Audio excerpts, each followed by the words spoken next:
আলহামদুলিল্লাহ সালাতু ওয়াসসালামু আলা রাসূলিল্লাহ ওয়া আলা আলিহি ওয়া সাহবিহি আজমাইন আম্মা বাদ। আলহামদুলিল্লাহ, আল্লাহ সুবহানাহু ওয়া তাআলার শুকরিয়া, তিনি আমাদের তৌফিক দিয়েছেন একত্রিত হওয়ার জন্য, সুষম জীবনী সম্পর্কে জানার জন্য, শেখার জন্য। আল্লাহ যেন আমাদের শিক্ষার মধ্যে, জানার মধ্যে বরকত দেন। আমরা গতদিন আলোচনা করতেছিলাম যে রাসূল সাল্লাল্লাহু আলাইহি ওয়াসাল্লাম যে ইয়েতে গেছিলেন যুদ্ধে, গাজওয়াত বনুল মুস্তালিক, অন্য নাম ছিল গাজওয়াত মুরাইসি, গাজওয়া মুরাইসি। মুরাইসি কেন নাম ছিল? ঝর্ণা, মুরাইসি নামক একটি ঝর্ণার পাশে যুদ্ধ হয়েছিল দেখে এটার নাম ছিল গাজওয়া মুরাইসি। রাসূল সাল্লাল্লাহু আলাইহি ওয়াসাল্লাম যুদ্ধ থেকে আসার পথে দুটি ঘটনা ঘটে। কিছু মুনাফিকরা রাসূল সাল্লাল্লাহু আলাইহি ওয়াসাল্লামকে অপমান করার চেষ্টা করে যে যারা যখন আমরা মদিনাতে ফেরত যাবো, আমরা সম্মানিতরা অসম্মানিতদের মদিনা থেকে বের করে দেবে, তারা একটি প্রপাগান্ডা চালায়। আল্লাহ সুবহানাহু ওয়া তাআলা কোরআনে উত্তর দিয়ে এটা আয়াত নাযিল করেছেন, সূরা মুনাফিকুন। তো ওই আয়াতের সূরার মাধ্যমে আল্লাহ সুবহানাহু ওয়া তাআলা মুনাফিকদেরকে তাদের মুখ সম্মোচন করে দেন। তো এই ছিল একটি ঘটনা। একটি ঘটনা আমরা আলোচনা করতেছিলাম যে রাসূল সাল্লাল্লাহু আলাইহি ওয়াসাল্লামের পত্নী ছিলেন সাথে ওই সফরে, আয়েশা রাদিয়াল্লাহু আনহা। তো কোনো একটি কারণে তিনি এক জায়গায় সফররত অবস্থায় বিশ্রাম নিতে লাগলে তিনি যখন প্রকৃতির ডাকে সারা দিয়ে একটু দূরে গেলেন, তখন তাকে ফিরে আসার সময় তার গলার হারটি পড়ে যায়। তো গলার হারটি খুঁজতে গিয়ে তিনি সামহাও ওই ইয়ে থেকে, জামাত থেকে বিচ্ছিন্ন হয়ে যান। তো তারা মনে করে যে তিনি ওই হাওদার মধ্যে আসেন, মনে করে তারা রওনা দিয়ে দেয়। তো আমরা আলোচনা করছিলাম যে কীভাবে আল্লাহ সুবহানাহু ওয়া তাআলার হুকুমে এই জিনিসটা হলো। এবং এই সুযোগে মুনাফিকরা যখন রাসূল সাল্লাল্লাহু আলাইহি ওয়াসাল্লামের পত্নী আয়েশা রাদিয়াল্লাহু আনহা যখন আরেকজন সাহাবীকে তার সাথে আসেন, এসে আবার জামাতে শরীক হন, সবার সাথে একত্রিত হন, তখন কিছু লোক যাদের মনের মধ্যে আল্লাহ সুবহানাহু ওয়া তাআলা মানে শয়তানি দিয়ে দিয়েছেন, তারা খারাপ ইঙ্গিতে তারা মানে রটনা শুরু করে, তার নামে প্রপাগান্ডা শুরু করে, তাকে স্ল্যান্ডারিং করা শুরু করে। এবং ওইটা অনেক লম্বা ঘটনা আমরা আলোচনা করছিলাম যে কীভাবে তারা রাসূল সাল্লাল্লাহু আলাইহি ওয়াসাল্লামের পত্নীকে স্ল্যান্ডারিংয়ের মাধ্যমে অপমান করতে চায়, রাসূল সাল্লাল্লাহু আলাইহি ওয়াসাল্লামকেও তারা এইভাবে অপমান করতে চাচ্ছিল। তো পরবর্তীতে আল্লাহ সুবহানাহু ওয়া তাআলার পক্ষ থেকে ওহী আসার মাধ্যমে আল্লাহ সুবহানাহু ওয়া তাআলা তাকে কলঙ্ক থেকে মুক্ত করে দেন। তো এই ঘটনার মধ্যে অনেক শিক্ষা আছে। আল্লাহ সুবহানাহু ওয়া তাআলা কোরআনের মধ্যে প্রথমে বলছিলেন যে তোমরা কি পারলে না যে তোমাদের বোনকে, তোমার মানে একজন মুসলিম মুমিনাকে তোমরা মানে ইয়ে করতে, যে ডিফেন্ড করতে। তো আমাদের উচিত ছিল, এখন আমরা জানতে পারলাম, এখন আমরা শিখতে পারলাম, যদি কখনো ফিউচারে এরকম কোনো ঘটনা ঘটে আমাদের সামনে আসে, তা আমরা আমাদের মুমিন নারীকে, আমাদের মুমিন বোনকে আমরা ডিফেন্ড করবো ইনশাআল্লাহ। তারপর আল্লাহ সুবহানাহু ওয়া তাআলা আমাদেরকে শিখিয়ে দিলেন যে কীভাবে এটাকে ডিফেন্ড করতে হবে। যদি কেউ কখনো কোনো মুমিন নারীর বিরুদ্ধে অপবাদ দেয়, তাহলে তাকে 4 জন সাক্ষী উপস্থিত করতে হবে। যে অপবাদ দিচ্ছে তাকে 4 জন সাক্ষী উপস্থিত করতে হবে, অন্যথায় সে মৃত্যু বলে গণ্য হবে। কোরআনের মধ্যে আল্লাহ সুবহানাহু ওয়া তাআলা স্পষ্ট বলছেন যে তারা যদি, এই যে আল্লাহ সুবহানাহু ওয়া তাআলা কি বলছেন, তোমরা যখন এটা শুনতে পেলে তখন কেন মুমিন পুরুষ এবং মুমিন স্ত্রীরা তোমাদের নিজেদের লোক সম্পর্কে ভালো ধারণা করলো না? আল্লাহ বলছেন কোরআনের মধ্যে, আয়াতের মধ্যে, তোমরা যখন এটা শুনলে তখন তোমরা কেন ভালো ধারণা করলে না? Prius KBE 5952 Honda KBE 5952 5952 remove করতে হবে ইনশাআল্লাহ। তারপর আল্লাহ সুবহানাহু ওয়া তাআলা কি বলছেন, এটা তো খোলাখুলি অপবাদ। আল্লাহ বলতেছেন এটা খোলাখুলি অপবাদ। তো এই আয়াতের মাধ্যমে আল্লাহ সুবহানাহু ওয়া তাআলা তাকে কলঙ্ক মুক্ত করেন। আল্লাহ বললেন যে এটা তো হচ্ছে খোলাখুলি অপবাদ। তারা 4 জন সাক্ষী হাজির করলো না কেন? আল্লাহ বলতেছেন তারা 4 জন সাক্ষী হাজির করলো না কেন? তার মানে আল্লাহ সুবহানাহু ওয়া তাআলা এখন আমাদেরকে শিখিয়ে দিলেন, ফ্রম নাও অনওয়ার্ডস, ওই ঘটনার পর থেকে আগামীতে যত এরকম সিচুয়েশন আসবে, তাহলে কেউ যখন অপবাদ দিবে কোনো মুসলিম নারীকে, তাকে 4 জন সাক্ষী উপস্থিত করতে হবে। যেহেতু আল্লাহ বলতেছেন কোরআনের মধ্যে, যেহেতু তারা সাক্ষী হাজির করেনি, সেহেতু আল্লাহর নিকট তারাই মিথ্যাবাদী। বাস সমাধান। যদি সাক্ষী হাজির করতে না পারে, তাহলে আল্লাহর নিকট তারাই মিথ্যাবাদী। বাস সমাধান। তো এখন আল্লাহ সুবহানাহু ওয়া তাআলা আয়াতের মাধ্যমে শুধু ওই ঘটনার সমস্যা সমাধান করেনি, কিয়ামত পর্যন্ত এই যত ঘটনা আসবে সমাধান করে দিলেন। তাহলে কীভাবে সমাধান হবে? যারা এটার বিরুদ্ধে অপবাদ দিছে তাদেরকে 4 জন সাক্ষী প্রদান নিয়ে আসতে হবে। 4 জন সাক্ষী যদি না নিয়ে আসতে পারে, তার মানে তারা মিথ্যাবাদী। আল্লাহ বলছেন কোরআনের মধ্যে তারা মিথ্যাবাদী। বাস দ্যাটস ইট। আমাদের আর প্রযুক্তির দরকার নাই, আল্লাহ সুবহানাহু ওয়া তাআলা এটা বলছেন, তাহলে আমাদের জন্য এটাই নিয়ম। তো মোটামুটি ঘটনাতে আমাদের শিক্ষা ছিল। আর কি শিক্ষা ছিল আমাদের জন্য? রাসূল সাল্লাল্লাহু আলাইহি ওয়াসাল্লাম গায়েব জানতেন না। রাসূল সাল্লাল্লাহু আলাইহি ওয়াসাল্লাম যদি গায়েব জানতেন, তাহলে তিনি বলে দিতেন যে না না না না, আয়েশা তো এটা করিনি, আমি দেখছি বা আমি জানি। কিন্তু তিনি জানেন না। তিনি কি বলছেন যে তার আল্লাহ সুবহানাহু ওয়া তাআলার পক্ষ থেকে আয়াত নাযিল হওয়া পর্যন্ত আমি অপেক্ষা করব। বরঞ্চ তিনি আয়েশা রাদিয়াল্লাহু আনহাকে সরাসরি বলছেন যে তুমি, আমি জানি, আমি বলতেছি না যে তুমি কোনো এরকম কোনো কাজ করছো, যদি তুমি এরকম কোনো কাজ করে থাকো তো আল্লাহর কাছে মাফ চাও এবং আল্লাহর কাছে মাগফিরাতের জন্য দোয়া করো। আর যদি তুমি এরকম কোনো কাজ না করে থাকো তাহলে তুমি আল্লাহর কাছে দোয়া করো, আল্লাহ যেন তোমার পক্ষে দলিল পেশ করেন, আল্লাহ যেন তোমার পক্ষে আয়াত নাযিল করে দেন। তো রাসূল সাল্লাল্লাহু আলাইহি নিজে গায়েব জানতেন না, যদি তিনি গায়েব জানতেন তাহলে তিনি বলে দিতে পারতেন। তো এই যে আমাদের জন্য বড়, যারা বলে রাসূল সাল্লাল্লাহু আলাইহি ওয়াসাল্লাম গায়েব জানেন, হাজির নাজির, যিনি উপস্থিত অনুপস্থিত সব কিছু জানেন, তারা মিথ্যাবাদী। এই যে প্রমাণ, এই ঘটনার প্রমাণ হল রাসূল সাল্লাল্লাহু আলাইহি ওয়াসাল্লাম আমাদের মতোই মানুষ, তবে তিনি আল্লাহ রসুল। আমাদের মতো মানুষ, আমার আপনার মতো সাধারণ মানুষ না, তিনি অসাধারণ মানুষ, কিন্তু তিনি রক্ত মাংসে করা মানুষ। আল্লাহ সুবহানাহু ওয়া তাআলা কোরআন অনেক আয়াতে বলছেন যে আমি তোমাদের কাছে পাঠিয়েছি তোমাদের মধ্য থেকে একজন। ওই যে তারা বলে এ কেমন রাসূল, সে আমাদের মতো বাজারে যায়, হাটে ঘাটে যায়, আমাদের মতো সংসার করে। তো এরকম অনেক দলিল আসছে যে রাসূল সাল্লাল্লাহু আলাইহি ওয়াসাল্লাম মানুষ, তাই না? তো আল্লাহ সুবহানাহু ওয়া তাআলা যেন আমাদেরকে বোঝার তৌফিক দান করেন। তো এই ঘটনার পরে আরও কিছু ছোট ছোট অভিযান রাসূল সাল্লাল্লাহু আলাইহি ওয়াসাল্লাম সাহাবীদেরকে পাঠান, যেগুলো নিয়ে আমরা ইনশাআল্লাহ আলোচনা করব। তারপরে যদি আল্লাহ সুযোগ দেন আমাদেরকে, আমরা হুদাইবিয়া উমরা সম্পর্কে আলোচনা করব। তো এই ঘটনার পরে ছিল দিয়ার বনু কালব অভিযান বা দরমাতুল জান্দাল অভিযান। তো 6 হিজরি শাবান মাসে আব্দুর রহমান বিন আউফ রাদিয়াল্লাহু আনহুর নেতৃত্বে অভিযান প্রেরিত হয়। আব্দুর রহমান বিন আউফ কে ছিলেন? আশারে মুবাশশারের সদস্য, 10 জনের মধ্যে একজন।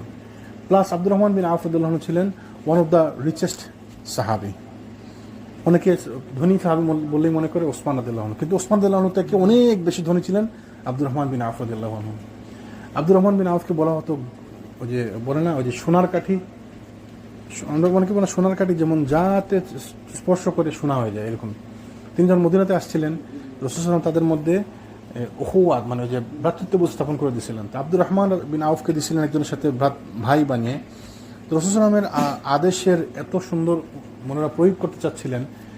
তো ওই সাহাবী বলেন, আনসার সাহেব বলেন যে আল্লাহ সুবহানাহু ওয়া তাআলা আপনাকে আমার ভাই বানিয়ে দিয়েছেন, তো আমি আপনার সাথে আমার সম্পত্তি শেয়ার করব। আমার সম্পত্তি যা আছে অর্ধেক আপনার, অর্ধেক আমার। আমার 2জন পত্নী আছে, যাকে আপনি চয়েস করেন তাকে আপনি বলেন, আমি তাকে ডিভোর্স দিব, আপনি তাকে বিয়ে করবেন। এইভাবে তারা রাসূল সাল্লাল্লাহু আলাইহি ওয়াসাল্লামের আদেশকে মানে মান্য করতেন।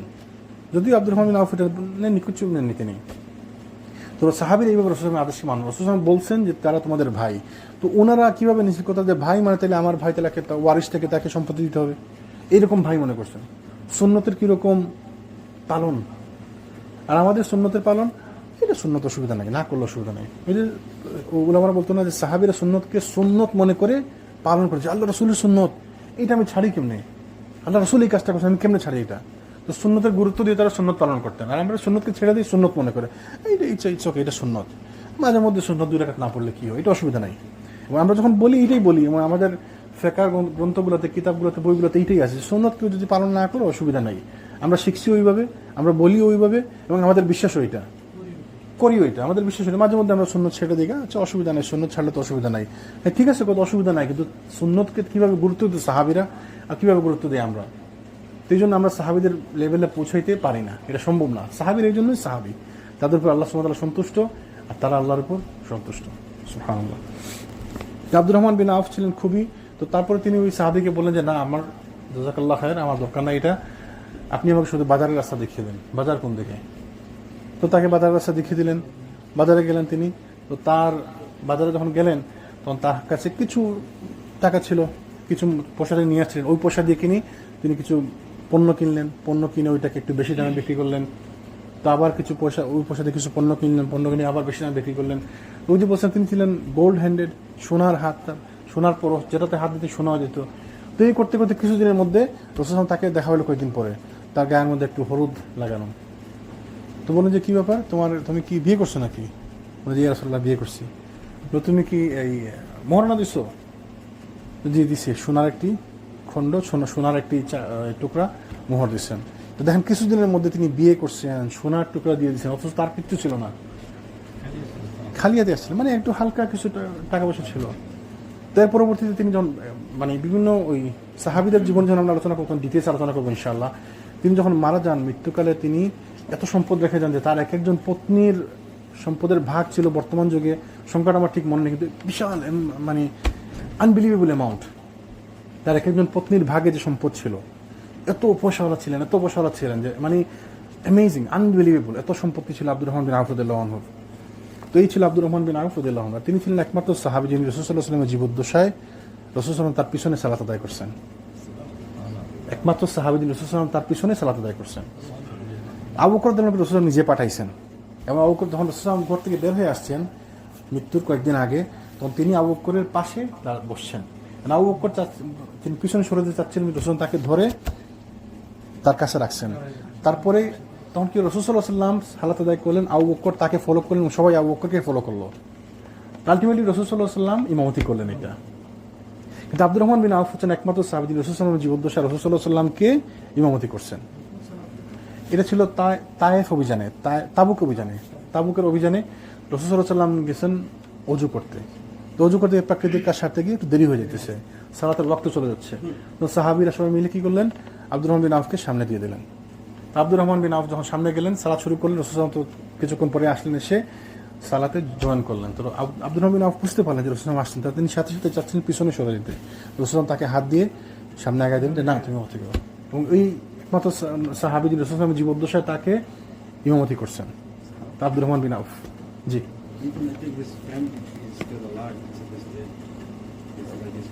আল্লাহু আ'লাম। One of the brothers online said, like, if you estimate his profit from then to today, it would be $700 billion.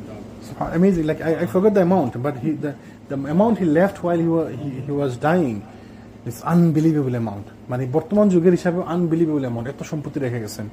আরো কিছু সাহাবী ছিলেন যারা এত বড় ছিলেন, যেমন তালহা রাদিয়াল্লাহু আনহু, তালহা বিন উবাইদুল্লাহ। তালহার ব্যাপারে আসছে, যখন তার ক্যারাভান মদিনাতে আসতো, তার ক্যারাভান মানে তার যে মানে যে গুডসগুলো যিনি সিরিয়া থেকে আনতেন বা সিরিয়াতে পাঠাতেন, যখন মদিনাতে তার সম্পত্তিগুলো আসতো, তখন মদিনা ভূমিকম্পের মতো শেক করতো। মানে দূর থেকে তারা বুঝতে পারতেন যে তালহার ক্যারাভান আসতেছে, মানে মদিনা কাঁপতো। তার ওই যে এত মাল আসতো, তো রাস্তাতে তার উটের চলাচলের কারণে ঘোড়া চলাচলের কারণে তার মদিনা শেক করতো, কাঁপতো। তো সবাই বুঝতো তালহার সম্পত্তি আসতেছে। তো আল্লাহ সুবহানাহু তাদেরকে দিছিলেন এরকম সম্পত্তি, যেমন সম্পত্তি দিয়েছিলেন তাদেরকে তেমন মনও দিয়েছিলেন। একবার তালহা রাদিয়াল্লাহু আনহু কি করলেন, তার ক্যারাভান আসছিল, তিনি পুরা ক্যারাভান আল্লাহ না দেখে পুরা ক্যারাভান আল্লাহ দান করে দিয়েছেন। তো কিরকম পরিমাণ সম্পত্তি যে তার পুরা মদিনা কাঁপতো, এরকম তার মানে মদিনা শহর কাঁপতো। আল্লাহু আলম সত্যি কাঁপতো কি, হয়তো এটা লিটারালি না, হয়তো মানে সিম্বলিক বলছেন, আল্লাহু আলম। কিন্তু এত পরিমাণ সম্পদ আপনি যে কল্পনা করেন কিরকম সম্পদ ছিল তাদের, এবং কি পরিমাণ মন ছিল তাদের, তারা দান করতেন। সুবহানাল্লাহ। আমরা দানের বেলায় এত পিছু নেই, সাহাবীরা তাদের যা ছিল তারা দান করতেন, এবং আল্লাহ সুবহানাহু ওয়া তাআলা তাদেরকে দিতেনও, এবং এর ফলশ্রুতিতে তারা এত দিতেন আল্লাহ তাদেরকে। তাদের মানে দানের মধ্যে বরকত ছিল, তাদের সম্পদের মধ্যে বরকত ছিল, আল্লাহ তাদেরকে দিতেন। সুবহানাল্লাহ। আল্লাহ যেন আমাদেরকে তাদের অনুসরণ করতে তৌফিক দান করেন। তো ছিল আব্দুর রহমান বিন আউফ রাদিয়াল্লাহু আনহু, তার নেতৃত্বে তিনি অভিযানে রাসূল কয়েকজন সাহাবীকে প্রেরণ করেন। রাসূল সাল্লাল্লাহু আলাইহি ওয়াসাল্লাম দলনেতাকে সামনে বসিয়ে স্বীয় হাতে তার পাগড়ি বেঁধে দিয়ে অভিযানে উত্তম পন্থা অবলম্বনের জন্য পরামর্শ দান করেন। নিজে তার পাগড়ি বেঁধে দিয়ে তাকে অভিযানে উত্তম ভাবে মানে ব্যবহার করার জন্য পরামর্শ দান করেন। তিনি এ বলে তাকে উপদেশ দেন, কি সুন্দর উপদেশ, সুবহানাল্লাহ। ইন আতাউকা ফাতাজাওয়াজু ইবনাতা মুলকিহিম, যদি তারা তোমাদের আনুগত্য স্বীকার করে নেয় তাহলে তুমি তাদের সম্রাটের মেয়েকে বিয়ে করে নেবে। তাকে বললেন, তো এটা কি জন্য, এই কথাটা কেন বললেন? যদি তারা আনুগত্য স্বীকার করেন তাহলে তাদের সম্রাটের মেয়েকে তুমি বিয়ে করে নেবে। এই কথার মধ্যে হিকমতটা দেখেন, যে সেনাবাহিনী পাঠাচ্ছিল, সেনাবাহিনীর প্রধান সেনাপতি যদি ওই এলাকার সম্রাটের মেয়েকে বা এলাকার প্রধানের মেয়েকে বিয়ে, তারা তাদের মধ্যে একটি মানে ভ্রাতৃত্ব সম্পর্ক তৈরি হয়ে গেল, তখন ওই গোত্র এদের সাথে বন্ধনে আবদ্ধ হয়ে গেল। কি সুন্দর হিকমত দেখেন। তো রাসূল সাল্লাল্লাহু আলাইহি ওয়াসাল্লাম আব্দুর রহমান বিন আউফকে নেতা করে পাঠাইছেন এই অভিযানে, তো তাকে নিতে চান যে তুমি তাকে বিয়ে করে নিবা, সম্রাটের মেয়েকে, যদি তারা বশ্যতা স্বীকার করে। তো অনেক অভিযানে তিনি নিজে গেছেন, যেমন ওই গত আমরা আলোচনা করেছি বনুল মুস্তালিক অভিযানে যখন নিজে গেছেন, তো বনুল মুস্তালিক আর গোত্রপ্রধানের মেয়েকে রাসূল নিজে বিয়ে করছেন। তো এই যে কিছু বিয়ে ছিল, বিয়েগুলো ছিল রাজনৈতিক বিয়ে। তো এইখানের মধ্যে কোনো লোভ লালসা ছিল না যে সুন্দরী আমি বিয়ে করবো, বা খুব পয়সাওয়ালা আমি বিয়ে করবো, বা খুব ইয়াং আমি বিয়ে করবো। রাসূল কোনো বিয়ে এরকম ছিল না।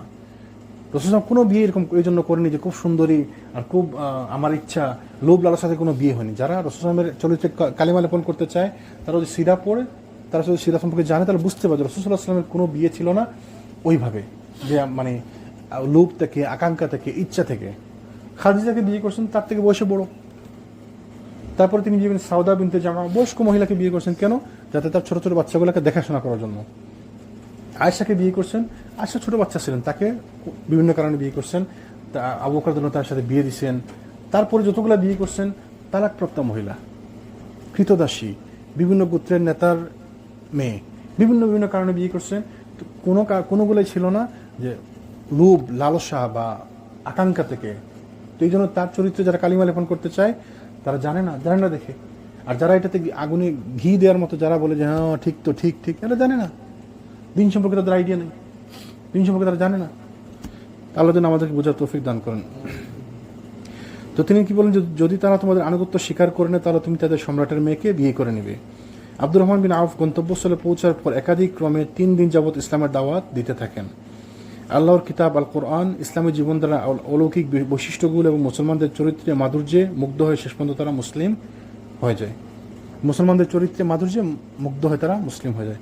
আজকে আমাদের শাইখ বলছিলেন ক্লাসের মধ্যে যে একটা হাদিস বলছেন যে রাসূল বলছেন কি যে মানে নম্রতার মাধ্যমে যে সফলতা আসে সেটা কঠোরতার মাধ্যমে আসে না। তা আপনি নরম আচরণ করবেন, আপনার আচরণে যে সফলতা আসবে কঠোরতার মাধ্যমে সফলতা আসে না। এই জন্য শাইখ বলতেছিলেন যে যেসব ভাইয়েরা চান যে আমরা ক্ষমতায় যাব বা রাষ্ট্র ক্ষমতায় যাব, রাষ্ট্র ক্ষমতায় গেলে তো লাভ নাই। শাইখ বলতেছিলেন রাষ্ট্র ক্ষমতায় গেলে তো লাভ নাই, কারণ যদি আপনি রাষ্ট্র ক্ষমতায় গেলেন যদি মানুষ আপনাকে পছন্দ করো না, মানুষ আপনার কথা শুনল না, তাহলে তো লাভ নাই। নবী রাসূলদেরকে কি রাষ্ট্র ক্ষমতা দেওয়ার ইচ্ছা করেন না? গেল তাদের কাছে কি অফার আসে? রাসূলের কাছে অফার আসছে। আবু জেহেল নিজে বলছে তুমি কি চাও এই আরবের বাদশাহ হতে? তা তোমাকে আমরা বাদশাহ বানিয়ে দেবো। তুমি কি চাও আরবের সুন্দরী মেয়েকে বিয়ে হতে? তোমাকে সব থেকে সুন্দরী যে মেয়ে তাকে সাথে বিয়ে দেবো। তুমি যদি সম্পদশালী হতে চাও তাহলে আরবের সব থেকে বড় সম্পদশালী তোমাকে আমরা বানিয়ে দেবো। তো তাকে তো অফার করা হয়েছে, তাহলে তিনি চাইলে তিনি নিতে বলতে পারতেন যে ঠিক আছে তাহলে দাও আমাকে বাদশাহ বানিয়ে, যখন বাদশাহ হবো তখন তোমাদের সবগুলোকে জোর করে ধরে নামাজ পড়াবো। যেটা আমাদের কিছু ভাইরা বলে এই কথাটাই বলে, যখন আমরা রাষ্ট্র ক্ষমতা যাবো আমরা গণতন্ত্রের মাধ্যমেই যাই, আর যেভাবেই যাই একভাবে, যখন যাবো তখন আমরা যাই চেঞ্জ করবো। তো এই কথা রাসূল বলতে পারতেন যে ঠিক আছে আমাকে বাদশাহ বানিয়ে দাও, একবার খালি বাদশাহ হয়ে যায় তারপর তোমাদেরকে সাইজ করবো, তো বলতে পারতেন। কিন্তু এটা নেননি, কারণ ওই মুলুকিয়াত, বাদশাহী বা রাজত্ব আল্লাহ সুবহানাহু ওয়া তাআলার পক্ষ থেকে আসে। যখন আপনি মানুষের মনকে পরিবর্তন করবেন, যখন মানুষের মন চেঞ্জ হবে, মানুষ যখন তাওহীদের প্রতি আকৃষ্ট হবে, কোরআন সুন্নাহর প্রতি আকৃষ্ট হবে, তখন অটোমেটিক আল্লাহ সুবহানাহু ওয়া তাআলা আপনাকে ক্ষমতা দান করবেন। আপনার যে জায়গায় যাওয়ার আল্লাহ সুবহানাহু ওয়া তাআলা ওইটাকে আপনার পৌঁছে দেবেন। আর ক্ষমতা আল্লাহর পক্ষ থেকে উপহার, যাকে আল্লাহ পছন্দ করেন তাকে আল্লাহ ক্ষমতা দেন। এই যে রাষ্ট্র ক্ষমতা বলেন আর মুলুকিয়াত বলেন আল্লাহ সুবহানাহু ওয়া তাআলার পক্ষ থেকে উপহার, যাদেরকে আল্লাহ পছন্দ করেন তাকে। তাহলে আপনাকে তো বলা হয় যে আপনি রাজত্ব নেন, আপনি সারা জীবন দাওয়াতি কাজ করে দেন, আপনি সফল। অনেক নবী রাসূল দাওয়াতি কাজ করে গেছেন যে কিয়ামতের দিন কিছু নবী আসবেন কিছু সংখ্যক লোক সঙ্গী সাথে নিয়ে, কিছু নবী আসবেন 2-3 জন সঙ্গীর সাথে নিয়ে, কিছু নবী আসবেন 1 জন সঙ্গীর সাথে নিয়ে, কিছু নবী আসবেন কোনো সঙ্গীর সাথেই নাই সাথে। তো তারা কি সফল না? সবাই সফল। তার মানে কি বোঝা গেল যে দাওয়াতি কাজই হচ্ছে মুখ্য জিনিস। আপনি দাওয়াতি কাজ করবেন যতক্ষণ আপনার সামর্থ্য কুলায়, যেভাবে আপনার সামর্থ্য আপনি দাওয়াতি কাজ করবেন সাধ্য মতো। সফলতা আল্লাহর পক্ষ থেকে আসে, সফলতা কেউ কখনো নিজে থেকে আনতে পারে না। আপনি আমাকে যতই শেখাইতে যান, আপনি শুধু বলতে পারবেন, দাওয়াত দিতে পারবেন। শিখবো কি না শিখবো সেটা আমাদের আল্লাহ সুবহানাহু ওয়া তাআলার পক্ষে যতক্ষণ হুকুম না আসবে আমি শিখবো না, আমি মানবো না। আল্লাহ যেন আমাদেরকে বোঝার তৌফিক দান করেন। আপনার ঠান্ডা হয়ে যেতেছে, খান, পরে আবার হঠাৎ করে পা লাগে পড়ে যাব, খান ঠান্ডা হয়ে যাব না। তো তারা ইসলামী ভাব, মুসলমানদের চরিত্রে মাধুর্যে মুগ্ধ হয়ে শেষ পর্যন্ত তারা মুসলিম হয়ে যায়। অতঃপর আব্দুর রহমান বিন আউফ তুমাজির বিনতে আসবাককে বিয়ে করেন। তিনি ছিলেন আব্দুর রহমানের পুত্র আবু সালামার মাতা। তো তিনি আব্দুর রহমান বিন আউফ ওই গোত্রের নেতাকে বা সম্রাট যে ছিলেন ওনার মেয়েকে বিয়ে করেন এবং তাদের গর্ভের সন্তান, ওই সন্তান ছিল নাম করা তাবেই আবু সালামা। এই মহিলার পিতা স্বজাতির নেতা এবং বাদশাহ ছিলেন। তো ছিল একটি অভিযান, ছোট একটি অভিযান। তারপর আরেকটি অভিযান রাসূল সাল্লাল্লাহু আলাইহি ওয়াসাল্লাম পাঠান ফাদাক অঞ্চলে, দিয়ারে বনু সাদ অভিযান। বনু সাদ 6 হিজরি শাবান মাসে আলী রাদিয়াল্লাহু আনহুর নেতৃত্বে অভিযান পরিচালিত হয়। এই অভিযানের কারণ ছিল রাসূল সাল্লাল্লাহু আলাইহি ওয়াসাল্লাম বিশেষ সূত্রে অবগত হয়েছিলেন যে বনু সাদ গোত্রের একটি দল ইহুদিদের সাহায্য করার ব্যাপারে সংকল্পবদ্ধ হয়েছে। খবর আসে যে বনু সাদ গোত্রের কিছু লোক ইহুদিদের সাথে অঙ্গীকার করছে যে রাসূল সাল্লাল্লাহু আলাইহি ওয়াসাল্লামকে হত্যার ব্যাপারে তারা ষড়যন্ত্র করতেছে। এর প্রতিকারার্থে রাসূল সাল্লাল্লাহু আলাইহি ওয়াসাল্লাম আলী রাদিয়াল্লাহু আনহুর নেতৃত্বে 200 সাহাবীর এক বাহিনী প্রেরণ করেন। এরা রাত্রিতে ভ্রমণ করতেন এবং দিনের বেলা আত্মগোপন করে থাকতেন।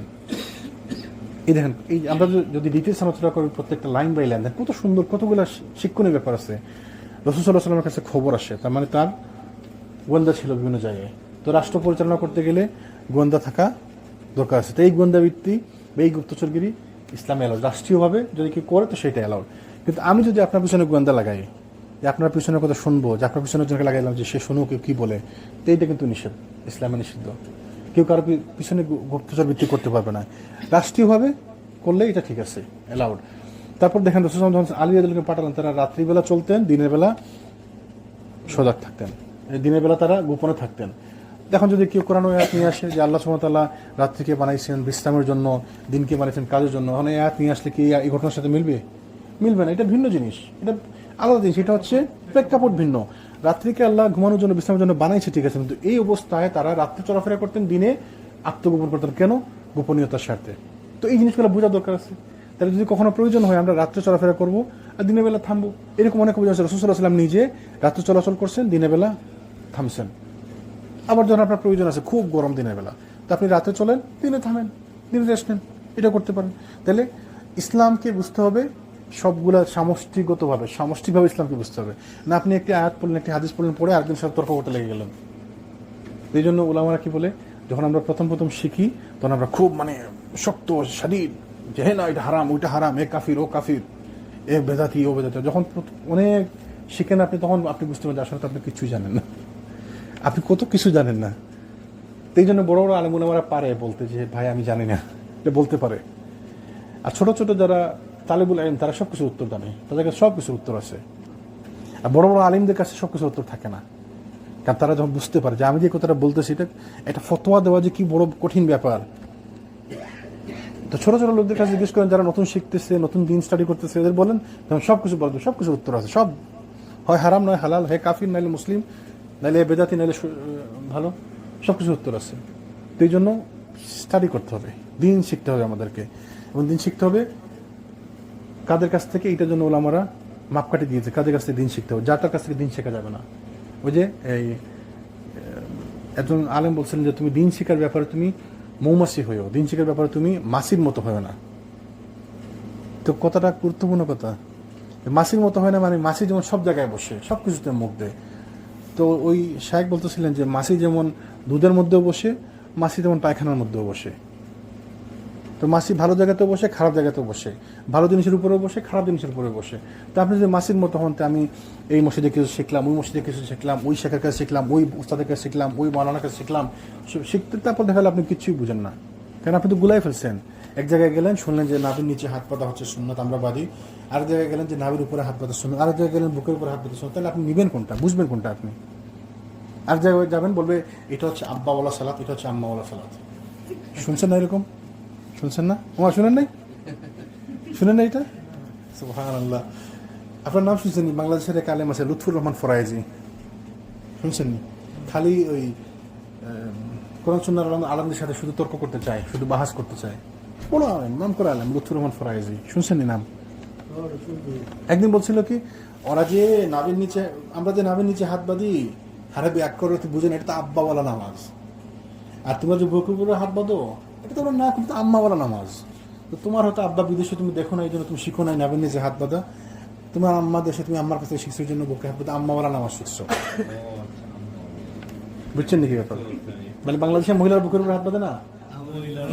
তো তোমার হয়তো আব্বা বিদেশে, তুমি আব্বারে দেখো নাই, দেখে না আম্মার কাছ থেকে দেখে শিখছো, তুমি আম্মাওয়ালা নামাজ শিখছো। দেখেন কত বড় শয়তান। আল্লাহ রাসূলের দেওয়া নিয়ম কোরআন সুন্নাতে বিদ্যমান, বুখারী মুসলিমে বিদ্যমান, এমন কোনো হাদিস গ্রন্থ নেই যে হাদিসগুলো নাই।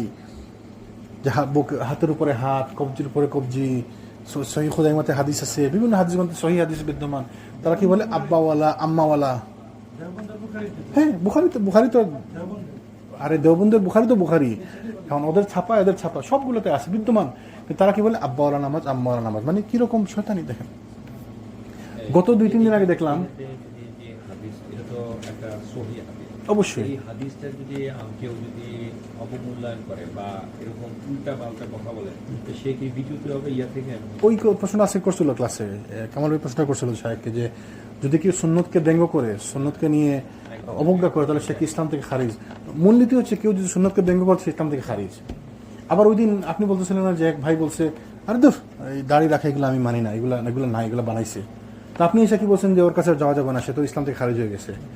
তা আমি কি বলছিলাম যে এইভাবে ঢালাভাবে ইসলাম থেকে খারিজ করা যাবে না। এমন এক লোক হয়তো জানে না, সে অজ্ঞ, নাদান লোক, সে জানে না, সে দিন সম্পর্কে কোনো আইডিয়াই নাই। অনেক লোক আছে না এরকম, সে হাদিস কি হাদিসই বুঝে না। তারপর হাদিসে যে মান আছে, সহি, জয়ীফ, হাসান, এই যে তো মানে জানে না। তারপরে হাদিস মানে যে কি জিনিস সেটা সে বুঝে না। তারপর হাদিসের গুরুত্ব কি সেটাও সে জানে না। তো তার কাছে যদি আপনি, সে যদি কথাটা বলে, তাহলে তাকে ইসলাম থেকে খারিজ করে দিয়েন না। এই কথাটা শেখ আজকেও বলছে যে প্রিন্সিপাল হচ্ছে যে সে ইসলাম থেকে খারিজ। রাসূল সাল্লাল্লাহু আলাইহি ওয়াসাল্লামের আনিত কোনো বিধানকে নিয়ে কেউ যখন ব্যঙ্গ করে, কেউ যখন কৌতুক করে, কোনো অবজ্ঞা করতে হলে সে ইসলাম থেকে খারিজ। নওয়াকিদুল ইসলামের মধ্যে একটি হচ্ছে 10টার মধ্যে একটা নিয়ম হচ্ছে, একটা প্রিন্সিপাল হচ্ছে সে ইসলাম থেকে খারিজ। কিন্তু ধরেন এই লোক জানেই না, তো তাকে আপনি শিখাইতে হবে, তাকে আপনি জানাতে হবে। জি, আলেমরা যদি বলে তাহলে সেটা তো আর হিসাব ভিন্ন। সাধারণ লোক যে বসে, যেমন আপনি যাকে বসে, সে কি আলেম? সে তো কিছু জানে না, হজে গেছে, হজ থেকে আসছে, সে তার নামে হাজি লাগাবে, মেবি ওই জন্য গেছে, আল্লাহ আলম। সে হজ থেকে আসার পরে উনি বলছিল আর কি যে আপনি দাড়ি রাখেন না কেন? দূর, দাড়ি টাড়ি রাখা এগুলো নাই, কয় না হাদিস আছে, কয় এগুলো বানাইছে, এগুলো মাসি বানাইছে, কয়েকগুলো কিগুলো আবার নাই, এগুলো নাই, এটা মানুষ বানাইছে। তো হ্যাঁ, উনি জানে না। তো এই লোককে আপনি ইসলাম থেকে খারিজ করে দিলে তাহলে তো সবাই তো বাইর করে দিতে হবে ইসলাম থেকে। তো এই জন্য শেখাইতে হবে আগে, তো তাকে জানাইতে হবে। এখন এতে এই জানানোতে তাকে অনেক দিন লাগতে পারে, 1 মাস, 1 বছর, 10 বছর, সারা জীবনও লাগতে পারে। তো এই জন্য যারা জেনে শুনে, হাদিসকে জেনে বুঝে যারা অস্বীকার করে, হাদিসকে জেনে বুঝে যারা ব্যঙ্গ করে, তাদের হিসাব একরকম, আর যারা অজ্ঞ লোক তাদের হিসাব অন্যরকম। যেমন ওই যে বাংলাদেশে কিছু আলেম বসছে না, যে তারা বুকের উপরে হাত বাঁধে এরকম এরকম দেখাইছে, মানে তারা উপরে হাত দিতে এরকম উপর নিয়েছে, এইরকম কি কেউ হাত বাঁধে? না, এখানে এখানে এটা কি কেউ হাত বাঁধে? কোনোদিন কেউ দেখছে এরকম হাত বাঁধে? তো তারা দেখাইতেছে, এটা ভিডিও আছে, ইউটিউবে আছে, সব জায়গায় আছে, এরকম দেখাচ্ছে। ওরা যে এরকম হাত বাঁধে উপরে উঠে, এখানে কি কেউ হাত বাঁধে? দেখবো না। তারপরে পায়ে পা লাগায় দেখাইতেছে, একজন ওইখানে দাঁড়াইছে, একজন এখানে দাঁড়াইছে, একজন পায়ে পা লাগাইছে এরকম, এই যে পায়ে পা লাগায় এরকম দেখাইতেছে, তা হাদিস নিয়ে, সুন্নত নিয়ে ব্যঙ্গ করতেছে। এরা আবার আলেম? এরা আলেম না। তারপর খাটা একজন শোয়ার একজন দাঁড়াচ্ছে, বলোরা যে বলে কাদের সাথে কাঁধ মেলাতে, আমি এইখানে, ওর কাঁধ এখানে, এটা কেমনে লাগবে? এমনি লাগবে? আমি কেমনে নামাজ পড়বো? ব্যঙ্গ করতেছে ওরা, ওরা আলিম, আলেম, ওরা জেনে শুনে ব্যঙ্গ করতেছে। তাদের হিসাব ভিন্ন, তাদের হিসাব একরকম।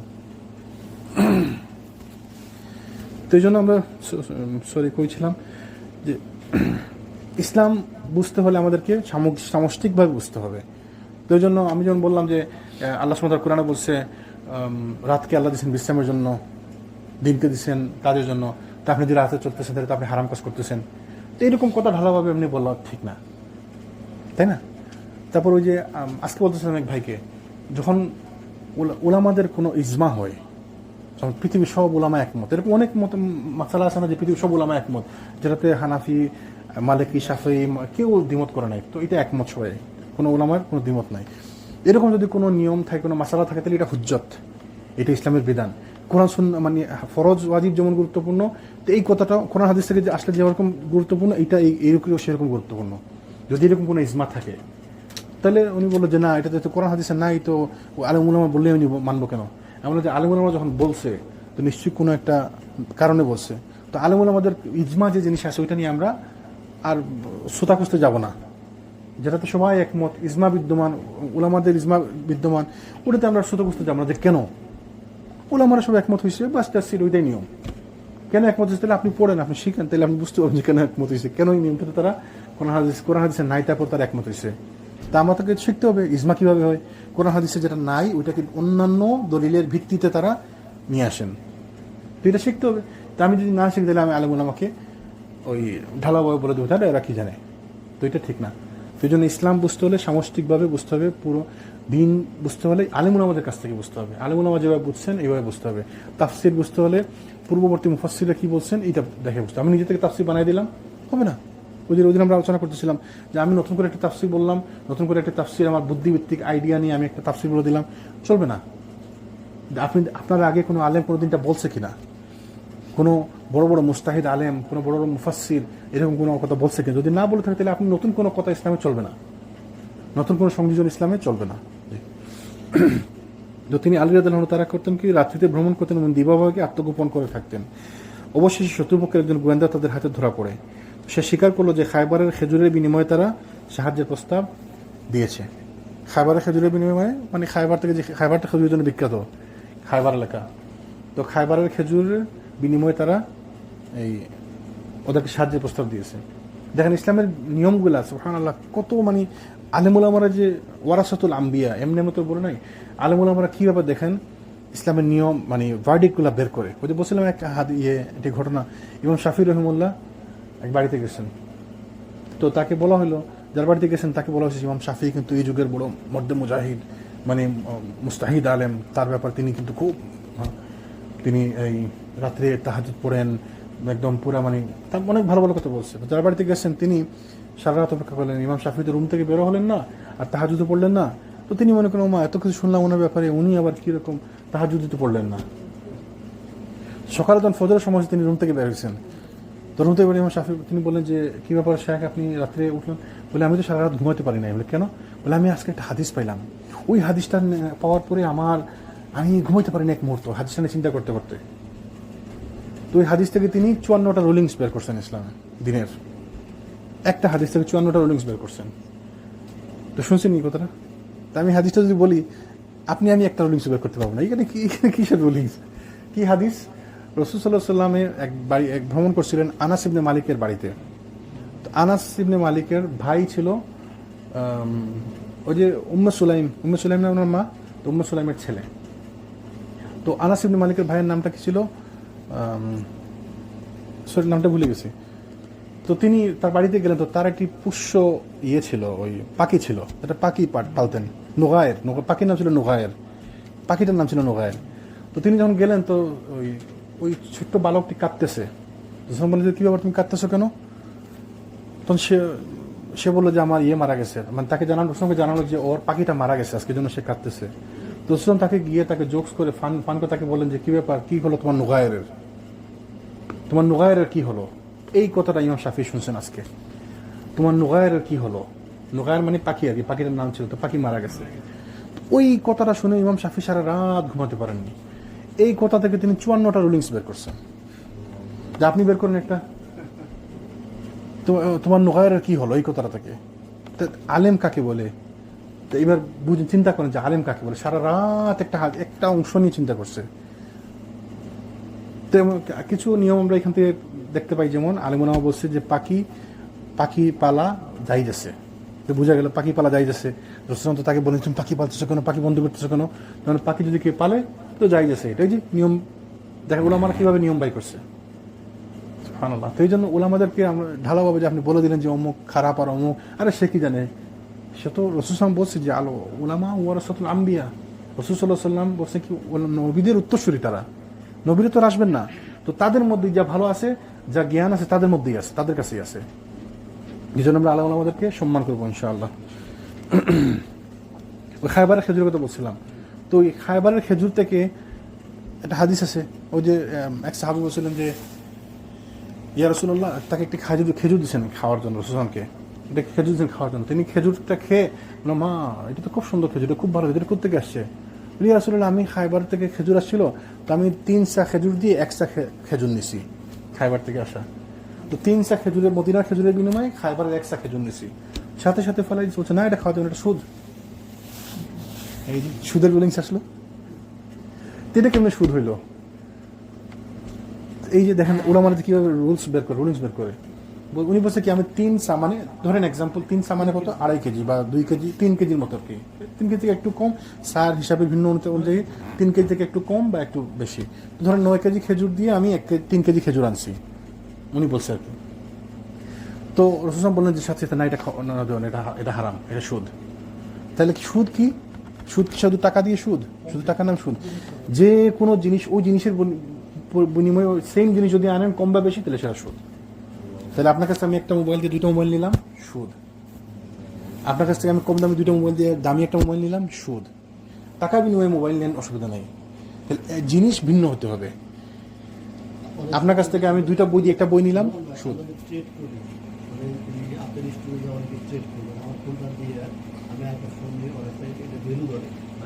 ওইটা ভ্যালু ধরে, এটা ভ্যালু ধরে। আল্লাহু আলাম, আমি ওইটা ডিটেইলস বুঝতে হলে আলম আমাদের কাছে তাদেরকে ডিটেলস বলে তারপর প্রশ্ন করতে হবে। আলেমুল আমাদের কাছে মানুষ আনতাই আলেমুল আমাদেরকে বোকা বানায়।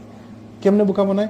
ওই যে শেখ ফাউজানকে প্রশ্ন করছে যে মানে এমনি এমনি প্রশ্ন করে, নিজের মন মতো প্রশ্ন করে, তো উনি যে প্রশ্ন যেভাবে করা হবে আনসার দেয়, তো পরে বলে দেখছেন নি এ কাফির, এর কথা শোনা যাবে না আন্তাজে। অথচ আলেমুল আমাদেরকে যখন প্রশ্ন করা হবে তখন তারা ডিটেইলস বলে বুঝিয়ে প্রশ্ন করতে হবে, তখন যে আপনি আসল রুলিংসটা পাবেন। নাহলে তুমি ধোঁকাবাজি করলেন। ওই শাহেকার তো দোষ নাই, শাহকে আপনি যা প্রশ্ন করছেন এভাবে উত্তর দিছে, আপনি ধোঁকাবাজি করলেন, তাহলে আপনি আল্লাহর কাছে জবাবদি করতে হবে। তো মানে এই রুলিংসগুলো একটু ডিটেলসগুলো শাহেকদের কাছে জিজ্ঞেস করলে ইনশাল্লাহ বুঝতে পারবো। তাহলে কি বোঝা গেল? সেম জিনিস যদি পরিমাণ কম বেশি হয়, সেম জিনিস যদি হয় তাহলে সেটা সুদ। কারণ একটা বাড়ির বিনিময়ে দুইটা বাড়ি নিলাম, সুদ। আচ্ছা, আমার কম দামে দুইটা বাড়ি আছে, আপনার কাছে আমি একটা বাড়ি নিলাম, সুদ। আমি 3টা কলম দিয়ে একটা কলম নিলাম, সুদ। তাহলে কি করতে হইব? আপনার যে 3টা কলম, আপনি 3টা কলম বিক্রি করবেন, বিক্রি করে টাকা পাবেন, ওই টাকা দিয়ে তার কাছ থেকে একটা কিনবেন, অসুবিধা নেই। আপনি হয়তো বলতে পারেন যে জিনিসটা সমানই, আপনি বললে তো হবে না, রাসূল সাল্লাল্লাহু আলাইহি ওয়াসাল্লাম যেভাবে বলছে ওইভাবে করতে হবে। হোক না সমান, হয়তো সমানই হইলো, হয়তো 3টা বিক্রি করে আমি পেলাম 10 টাকা, আর আপনার বাড়িটা কিনলাম 10 টাকা দিয়ে। আপনাকে আমি 3টা দিলে আমি ওটা নিলে তো সমানই হইতো, কিন্তু ইসলাম তো ইসলামের নিয়মে চলবে। তাহলে কি করতে হবে? যদি এরকম কখনো সিচুয়েশন আসে, আজকে আমরা শিখলাম কি, সেম জিনিস যদি আপনি পরিবর্তন করেন তাহলে সেম জিনিস বিনিময়ে সেম জিনিস কম বা বেশি সেটা সুদ। এক মোবাইলের বদলে আরেকটা মোবাইল নেন, ঠিক আছে। এক মোবাইলের বদলে 2টা মোবাইল নেন, এক মোবাইলের বদলে 3টা মোবাইল নেন, একটা কলমের বদলে 3টা কলম নেন, একটা কাপের বদলে 3টা কাপ নেন, একটা টুপির বদলে 3টা টুপি নেন। ভাই এই টুপিটা সুন্দরটা নেন, আপনারা ওই 3টা টুপি আমার দেন। আমরা কিন্তু করি অনেক সময়গুলো, এরকম অনেক জিনিস আমরা করি যে আমার এই 2টা জিনিস আপনি নেন, আপনার ওই একটা জিনিস আমাকে দিয়ে দেন, তাহলে এটা সুদ। প্রমাণ এই যে খাওয়া, হ্যাঁ না, সেটা দিলে তো উপহার। বিনিময় যদি করেন যে আপনার এই টুপিটা সুন্দর, এই কিন্তু দামি টুপি, আমি এটা নিয়ে যাই, আপনাকে আমি আমার এই 2টা টুপি দিয়ে দেবো, সুদ। সমান হইতে হবে একটা। যদি সুদ করতে না চান, অথবা আপনি গিফট করে দেন তাকে, অথবা আপনি আমার 2টা টুপি বিক্রি করে আমি 5 টাকা 10 টাকা পাবো, 10 টাকা দিয়ে আপনারটা নেব, তাহলে ঠিক আছে। তো ওই যে ওলামাদের রুলিংস বাই করে ওলামাদেরকে আমরা ঢালাভাবে বলে দেয় না, সে কি বুঝে। তো হকপন্থী যারা ওলামা যারা ভালো ওলামা, উত্তম যারা কোরআন সুন্নাহ আলেম, যারা কোরআন সুন্নাহ বুঝে দেয়, তাদেরকে আপনি এভাবে ফেলাই দিন না। 2-একটা ভুল থাকতে পারে, মানুষ মাত্র ভুল, সবার ভুল থাকবে। রাসূল সাল্লাল্লাহু আলাইহি ওয়াসাল্লাম ছাড়া প্রত্যেকের ভুল আছে না? তো ভুল থাকলে, একটা ভুল থাকলে তাকে আমি বলে দেবো যা, তার কথা শোনা যাবে না। যদি কোরআন সুন্নাহর আলেম হয়, তার সব কথা যদি কোরআন সুন্নাহর ভিত্তিতে সে বলে, তাহলে একটা ভুল যদি সে করছে তাহলে আপনি ফেলাই দিবেন না। কিন্তু যারা কোরআন সুন্নাহর বিরুদ্ধে বলে, যারা আহলুল বিদআহ, যারা বিদআতের অনুসারী, যারা বিদআতের প্রচারকারী, তাদের কথা বলতেছে না। এরা আলেম না। আলেম কারা? যাদের কাছে ইলম আছে। ইলম মানে কি? কোরআন এবং সুন্নাহর জ্ঞান আছে। যে কোরআন সুন্নাহর বিরুদ্ধে বলে সে আবার কিসের আলেম? সে তো আলেম না। তো আমরা আলেম বলতে আমরা তাদেরকে বলি যাদের কোরআন সুন্নাহর বুঝ আছে। তো সে স্বীকার করলো, ওই গোয়েন্দা স্বীকার করলো যে খায়বারে খেজুরের বিনিময়ে তারা সাহায্যের প্রস্তাব দিয়েছে। গোয়েন্দা সূত্রে সংবাদ সংগৃহীত হল যে বনু সাদ গোত্রের লোকেরা কোন জায়গায় অবস্থান করতেছে। প্রাপ্ত তথ্যাদির ভিত্তিতে মুসলিম বাহিনী তাদের উপর আক্রমণ পরিচালনা করে 500 উট এবং 2000 ছাগল হস্তগত করেন। তবে শিশু এবং মহিলা সহ বনু সাদ গোত্রের লোকেরা পলায়ন করে তাদের নাগালে বাইরে চলে যেতে সক্ষম হয়। তো এইভাবে তারা মদিনাতে ওই গনিমতের মালগুলা নিয়ে মদিনাতে ফেরত আসেন। তো এই ছিল আরেকটি অভিযান, ছোট কয়েকটি অভিযান। তারপরের অভিযান ছিল ওয়াদিউল কুরা অভিযান। এই অভিযান প্রেরণ করা হয় 6 হিজরি রমাদান মাসে আবু বকর সিদ্দিক রাদিয়াল্লাহু আনহু কিংবা যায়েদ বিন হারিসা রাদিয়াল্লাহু আনহুর নেতৃত্বে। রাসূল সাল্লাল্লাহু আলাইহি ওয়াসাল্লামকে হত্যা করার জন্য বনু ফাজারা গোত্রের একটি শাখা সততা এবং চক্রান্তমূলক একটি পরিকল্পনা গ্রহণ করে। তাদের জঘন্য ষড়যন্ত্র করে অবগত রাসূল সাল্লাল্লাহু আলাইহি ওয়াসাল্লাম এক মুজাহিদ বাহিনী সহ আবু বকর সিদ্দিক রাদিয়াল্লাহু আনহুকে ষড়যন্ত্রকারীর বিরুদ্ধে প্রেরণ করেন। সালামা বিন আকওয়ার বিবরণ সূত্রে জানা যায়, তিনি বলেছেন যে অভিযানে আমিও তার সঙ্গে ছিলাম, মানে ওই আবু বকর রাদিয়াল্লাহু আনহুর সাথে ছিলেন। ফজরের সালাত আদায় করার পর তার নির্দেশ ক্রমে আমরা শত্রুপক্ষের উপর আকস্মিক আক্রমণ পরিচালনা করে ঝর্ণার উপর আমাদের অধিকার প্রতিষ্ঠিত করলাম। অধিকার প্রতিষ্ঠার পর শত্রুপক্ষের কিছু সংখ্যক লোককে হত্যা করা হলো। এদের অন্য একটি দলের প্রতি আমার দৃষ্টি আকৃষ্ট হলো। এদের সঙ্গে মহিলা এবং শিশুও ছিল। আমার ভয় হচ্ছিল যে লোকজন আসার পূর্বে পর্বতের উপরে গিয়ে পৌঁছে না যায়। মানে সাধারণ একটি অভিযান আর কি। তারা ওই আক্রমণ করলেন, তো তার ওই সাহাবী বলেন যে আমি দেখলাম যে কিছু লোক উপর দিকে যাইতেছে, তো আমি তাদেরকে গিয়ে তাড়াতাড়ি ধরলাম। দ্রুত বেগে অগ্রসর হয়ে তাদের কাছাকাছি গিয়ে পৌঁছলাম এবং তাদের এবং পর্বতের মধ্যবর্তী স্থানে একটি তীর নিক্ষেপ করলাম। তীর দেখে তারা থেমে গেল। এ দলের মধ্যে ছিল উম্মে কিরফা নামক এক মহিলা, যিনি পুরাতন চর্ম নির্মিত পোশাক পরিহিত ছিলেন। তার সঙ্গে ছিল তার এক কন্যা। এই কন্যাটি আরবের সুন্দরী মহিলাদের দলভুক্ত ছিল। মানে ওদের মধ্যে একটি মহিলা ছিল, তার মেয়ে ছিল সাথে, মেয়েটি ছিল নাম করা সুন্দরী আরবের। তো আমি তাদেরকে আবু বকর রাদিয়াল্লাহু আনহুর নিকটে নিয়ে এলাম। অতঃপর এই কন্যাটিকে আমার নিকট সমর্পণ করা হলো। কিন্তু সে যে পোশাকে ছিল সে পোশাকই রইল, এর মধ্যে পোশাক পরিবর্তন করা হয়নি। পরে রাসূল সাল্লাল্লাহু আলাইহি ওয়াসাল্লাম মহিলাকে সালামা বিন আকওয়ার নিকট থেকে চেয়ে নিয়ে মক্কায় প্রেরণ করেন, বিনিময়ে কিছু সংখ্যক মুসলিম বন্দীকে মুক্ত করিলেন। মানে ও মহিলার বিনিময়ে তাকে ফেরত পাঠান, বিনিময়ে তিনি কয়েকজন লোককে মুক্ত করে নেন, যে ঠিক আছে, মানে বন্দী বিনিময়ের মতো আর কি, যে আমি তোমাদের এই মহিলাকে ফেরত পাঠাবো, তোমরা আমার কিছু লোককে ফেরত দাও। তো বন্দী বিনিময়ে মুক্ত করিয়ে নেন। এইভাবে এই ছিল আরেকটি অভিযান। আরেকটি অভিযান ছিল ওরানিয়ান অভিযান।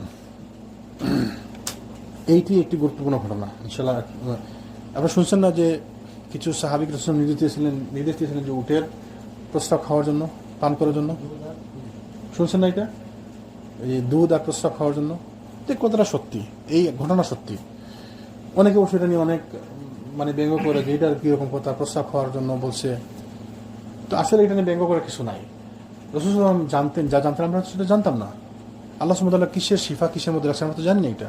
রাসূল সাল্লাল্লাহু আলাইহি ওয়াসাল্লাম, আল্লাহ রাসূল, তাকে আল্লাহ ওহীর মাধ্যমে জানাই দিতেন। যেমন অনেক ওষুধ বানান অ্যালকোহল দিয়ে, অনেক ওষুধ বানায় না, মেডিসিন বানায় অ্যালকোহল দিয়ে। তো অ্যালকোহল না দিলে এটা মেডিসিন তো বনতো না, হইতো না। তো অ্যালকোহল দিয়ে মেডিসিন বানাইছে, তো এটা খাওয়া যাবে। যদি মেডিসিন হয় অ্যালকোহল দিয়ে বানানো, এবং যদি জরুরত হয়, প্রয়োজন হয় যে এটার কোনো বিকল্প নাই, তাহলে আপনি খাইতে পারেন মেডিসিন হিসাবে। এটা তো অ্যালকোহল হিসাবে আপনি মানে নেশা করার জন্য খাইতেছেন না। তো এরকম আর কি, যে রাসূল সাল্লাল্লাহু আলাইহি ওয়াসাল্লাম তাদেরকে নির্দেশ দিয়েছিলেন যে উটের দুধ এবং প্রস্রাব খাওয়ার জন্য, পান করার জন্য, সেটার মধ্যে শিফা ছিল। কেমন কি ডিটেলস আমরা জানি না, আল্লাহু আলাম, বাট আমরা বিশ্বাস করি এটা সত্য। ষষ্ঠ হিজরি শাওয়াল মাসে কুরজ বিন জাবির ফিহরি রাদিয়াল্লাহু আনহুর নেতৃত্বে এই অভিযান পরিচালিত হয়। এই অভিযানের পটভূমি হচ্ছে উকাল এবং উরাইনার কতগুলো লোক মদিনায় আগমন করে ইসলাম গ্রহণ করে সেখানে বসবাস করতে থাকে। কিন্তু মদিনার আবহাওয়া তাদের স্বাস্থ্যের জন্য অনুকূল না হওয়ার কারণে রাসূল সাল্লাল্লাহু আলাইহি ওয়াসাল্লাম কতগুলো উট সহ তাদেরকে চারণ ক্ষেত্রে পাঠিয়ে দেন এবং স্বাস্থ্য উদ্ধারের জন্য উটের দুধ এবং প্রস্রাব পান করার পরামর্শ দেন। তো সেটা ছিল তাদের জন্য খাস। তো এটা যদি সবাই যদি মনে করে যে এটা নিয়ম, তাহলে আমরা সবাইকে উটের প্রস্রাব খাওয়া শুরু করে দিলে হবে? তো আমাদের জন্য না, এটা ওদের জন্য খাস। ওদের জন্য রাসূল সাল্লাল্লাহু আলাইহি ওয়াসাল্লাম বলছিলেন, হয়তো ওদের কোনো রোগ ছিল যে মদিনাতে আসার কারণে তারা অসুস্থ হয়ে যাচ্ছিল, তাদের শিফার জন্য তাদেরকে পাঠিয়েছেন এক জায়গায়, ওই জায়গায় থাকো, উট দিচ্ছেন সাথে, উটের দুধ এবং প্রস্রাব পান করার জন্য বলছেন। তো এইটা ওদের জন্য খাস, আমরা বিশ্বাস করি এটা সত্যি। তাই বলে এটা নিয়ে ব্যঙ্গ করা আর আমরা সবাই মিলে খাবো, এটাও এরকমও নয়। এটা তাদের জন্য খাস ছিল, তাদের জন্য খাস পাস। অতঃপর লোকগুলো যখন সুস্থ হয়ে উঠলো, তখন একদিন রাসূল সাল্লাল্লাহু আলাইহি ওয়াসাল্লামের রাখালকে হত্যা করে উটগুলো খেদি নিয়ে তারা স্বস্থানে প্রত্যাবর্তন করলো, বেঈমানি করলো। সুস্থ হওয়ার পরে তারা উটগুলা নিয়ে পালিয়ে গেল। এভাবে ইসলাম গ্রহণের পর পুনরায় তারা কুফরি অবলম্বন করলো। তো ইসলাম গ্রহণ করার পরে যারা কুফরি অবলম্বন করে তারা কি বলা হয় ইসলামে? মুরতাদ।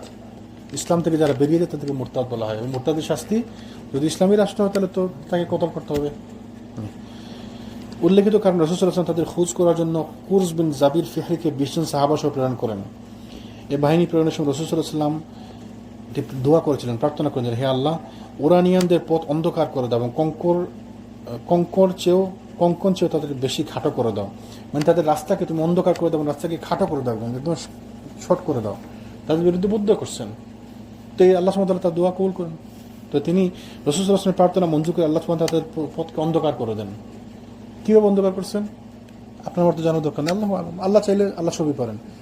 আল্লাহ যখন চান, রাসূল যখন তার মক্কা থেকে যখন হিজরত করেন, তখন তো হাদিসের দলিল বিদ্যমান যে তিনি আল্লাহ সুবহানাহু ওয়া তাআলার হুকুমে কিছু বালি হাতে নিয়ে ফু দিলেন, ওইগুলো তাদের চোখে চলে গেল, তাদের সামনে যে রাসূল বেরিয়ে আসেন তারা কেউ বলতেই পারলো না, দেখলেও না। তো আল্লাহ চাইলে এটা সম্ভব। তখন কীভাবে কী ডিটেলস আমরা খুঁজতে গেলে তো সমস্যা, আমরা বিপদে পড়বো, আমরা গুমরা হবো, আমরা বুঝবো না। তো আল্লাহ সুবহানাহু ওয়া তাআলা সব জিনিস যদি আমরা বুঝতাম, তাহলে যেমন আল্লাহ সুবহানাহু ওয়া তাআলা আমাদেরকে দুর্বল করে বানাইছেন, সব কিছু আমাদের মস্তিষ্কেও ধরবে না, আমাদের চোখেও ধরবে না, আমাদের বিবেকেও ধরবে না। তখন আল্লাহ রাসূল কি বলছেন, জান্নাত এমন এক জিনিস যা কোনো চক্ষু দেখতে পারেনি কখনো, যা কোনো মস্তিষ্ক কখনো কল্পনাই করতে পারেনি। তো জান্নাতের মধ্যে আমরা কোনোদিন দেখিনি, আমরা কোনোদিন কল্পনাও করতে পারবো না। আপনি হয়তো কল্পনা করতে পারেন যে অনেক ঘটনা শুনছেন, অনেক হাদিস শুনছেন, জান্নাতের তলদেশ দিয়ে পানি যাচ্ছে, দুধের নহর আসছে, মানে ওই দিক থেকে একটা নদী আসছে দুধের, ওই দিক থেকে নদী আসছে মধুর, আমার বাড়ির নিচ দিয়ে দেখা যায় পানি গেছে, কত কিছু কল্পনা করতে পারি হাদিস থেকে। তাহলে আপনি যদি কল্পনা করতে পারেন তাহলে এটা জান্নাত না, এর থেকে আরো অনেক ভালো, যেটা আপনি কল্পনাই করতে পারবেন না। তার মানে বুঝেন। তারপরে আল্লাহ সুবহানাহু ওয়া তাআলাকে যারা বলে যে দেখছে, আল্লাহ সুবহানাহু ওয়া তাআলা কেউ দেখেনি। কেন দেখেনি? কারণ এটা আল্লাহ আমাদের কিভাবে বানাননি, আমরা আল্লাহকে দেখতে পারবো না। এই চর্মচক্ষু দিয়ে, এটা দিয়ে আমরা আল্লাহকে দেখতে পারবো না। কিয়ামত দিন আল্লাহ সুবহানাহু ওয়া তাআলা আমাদেরকে স্পেশাল পাওয়ার দিবেন। আল্লাহ সুবহানাহু ওয়া তাআলা যখন চাইবেন তখন আল্লাহ আমাদেরকে ক্ষমতা দিবেন, আমরা তাকে দেখতে পারবো। তো আল্লাহ সুবহানাহু ওয়া তাআলা আমাদেরকে লিমিটেড করে তৈরি করছেন, আমাদের লিমিটেশন আছে, আমাদেরকে দুর্বল করে আল্লাহ বানাইছেন।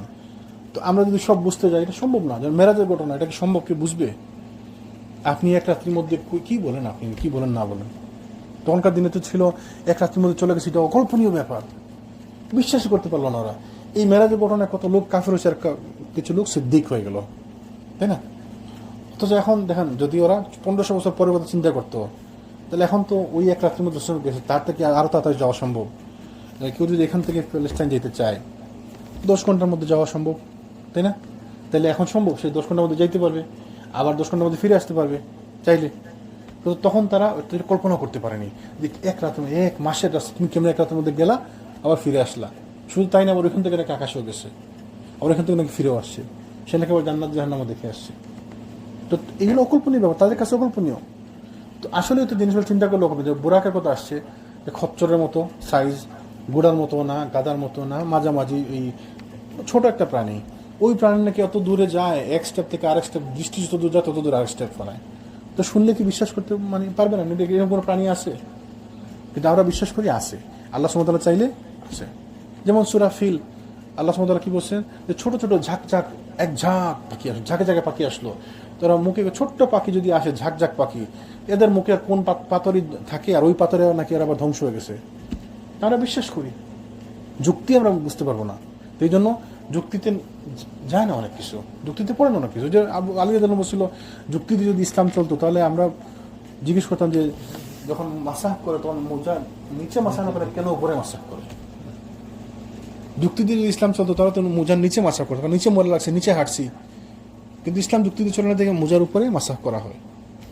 প্রসঙ্গত অনেককে আমরা দেখি মোজার নিচে উপরে সব দিকে মাসাহ করে। তাহলে মাসাহ করতে হবে কোন জায়গায়? মোজার উপরে না নিচে? উপরে। এই যে ডান হাত দিয়ে ডান পা, বাম হাত দিয়ে বাম পা, উত্তম হচ্ছে দুইটা একসাথে আপনি নিচে গিয়ে ডান হাত বাম হাত একসাথে করে, ডান হাত দিয়ে ডান পা, বাম হাত দিয়ে বাম পা। অনেকে আমরা মনে করি যে অনেকে আমি দেখছি এরকম করে, এইখানেই আছে এরকম পুরা এমনি নিচে উপরে সব দিকে না।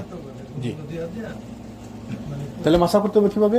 শুধু মোজার উপর, ডান হাত দিয়ে ডান পা, বাম হাত দিয়ে বাম পা, বাস। শুধু একবারে আপনি টান দিবেন। আপনি তো পরিষ্কার করার জন্য করতেছেন না, এটাতে কি পরিষ্কার হয়? আপনি যদি হাত দিয়ে পুরা পা ঘষেন তাহলে পরিষ্কার হবে? হবে না। এটা নিয়ম রাসূল বলে দিছে, এই আমরা এটা করি, আমরা ফলো করি, সুন্নাত এটা, এইভাবে পরিষ্কার হয়। বাস, পরিষ্কার করার উদ্দেশ্য যদি করতাম তাহলে তো ভালো করে মোজা টুজা সহ পা ধুয়ে দিতাম, তাহলে না পরিষ্কার হতো। সুন্নত কিভাবে আমরা মান্য করবো? সুন্নতকে সুন্নতের মতো করে মান্য করবো। রাসূল তাদের জন্য দোয়া করছেন যে আল্লাহ তাদের পথকে তুমি অন্ধকার করে দাও এবং তাদের কঙ্কনের চেয়েও বেশি খাটো করে দাও। তো রাসূল সাল্লাল্লাহু প্রার্থনা মঞ্জুরকে আল্লাহ তাদের পথকে অন্ধকার করে দেন। এর ফলশ্রুতিতে তারা অভিযাত্রী দলের হাতে ধরা পড়ে যায়। মুসলিম রাখালদের সঙ্গে তারা যে সততামূলক আচরণ করেছিল তার প্রতিফল এবং প্রতিশোধ স্বরূপ তাদের হাত পা কেটে দেওয়া হলো, চোখে দাগ দেওয়া হলো এবং হাররা নামক স্থানের এক প্রান্তে তাদেরকে ছেড়ে দেওয়া হলো। সেখানে তারা মাটি অনুসন্ধান করতে করতে সিংহ অন্ধকারে শাস্তি পর্যন্ত পৌঁছে গেল। এই ঘটনাগুলো বুখারীতে বর্ণিত আছে।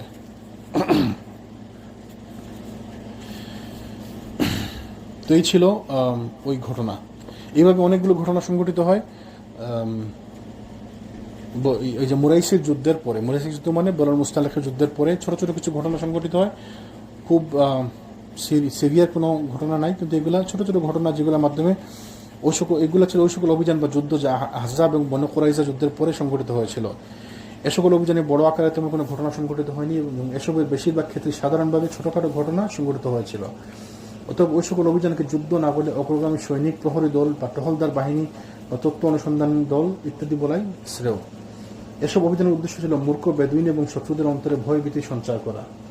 আল্লাহ এবং তার রাসূলের প্রত্যেক কাজের মধ্যে হিকমত বিদ্যমান।